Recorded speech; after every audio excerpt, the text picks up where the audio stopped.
Je m'appelle Karim Keita, 35 ans, député élu à l'Assemblée nationale, député de la commune 2, qui est une circonscription du district de Bamako. Puis comme vous le voyez, je suis à ma permanence où je rencontre mes concitoyens pour échanger avec eux. Je suis marié, père de 2 enfants, une fille et un petit garçon.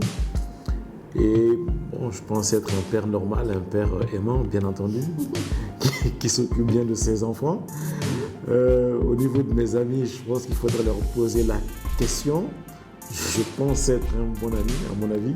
Il paraît que Karim, dans le Coran, ça veut dire le généreux. Donc je pense que ça joue sa part aussi. Donc voilà, dans la vie, Karim simple, Karim engagé, Karim aimant son pays, voilà. J'ai dû avoir mon diplôme vers midi 13h à Montréal. Je pense que le vol de 19h, j'étais dedans pour rentrer au Mali, je crois. C'est pas facile pour tout le monde, je l'avoue, de rentrer et de redonner un peu à son pays. Et je pense que moi, j'avais cette envie-là, j'avais ce goût-là. Donc j'ai mis en place une agence de location de véhicules. Je ne me suis pas fait aider du tout. J'avais beaucoup d'amis qui m'ont dit que ce n'était pas assez honorable, il paraît, d'être fils d'ancien Premier ministre, ancien président de l'Assemblée nationale, une sommité, et d'être loueur de voitures. Donc j'ai pas eu beaucoup d'amis qui m'ont aidé et qui m'ont soutenu. Certains parents aussi. Et après, en parallèle, j'avais mon cabinet, Connigence Strategic Partners, qui fait de l'intermédiation, facilitation, qui aide un peu les hommes d'affaires qui veulent saisir des opportunités d'affaires sur le continent. Donc c'est pour montrer aussi une autre image, une image un peu plus attractive du continent qui est véhiculée dans certains médias. Je ne parle pas d'Afrique, bien sûr. Voilà. Merci.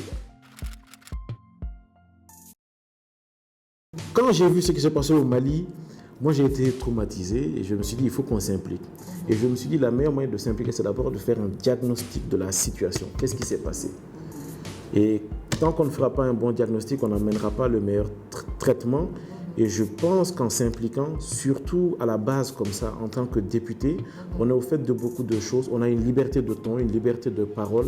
Et c'est la meilleure manière aussi d'aider, d'être là avec le peuple au quotidien. Donc c'est vraiment ça qui m'a motivé. Ben, écoutez, je suis député, président de la commission défense. Mes ambitions à moyen terme, c'est d'abord la réforme de l'armée. Une réforme aussi de l'architecture sécuritaire. Donc ce n'est pas simplement l'armée, c'est tous les services de base de notre sécurité.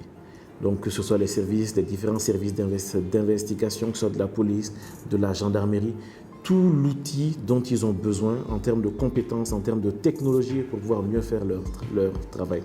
Vous savez, aujourd'hui, c'est même comprendre ce qui se passe.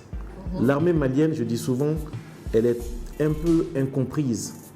Elle ne fait pas face à un ennemi identifiable comme elle, donc avec un uniforme, sur un terrain donné.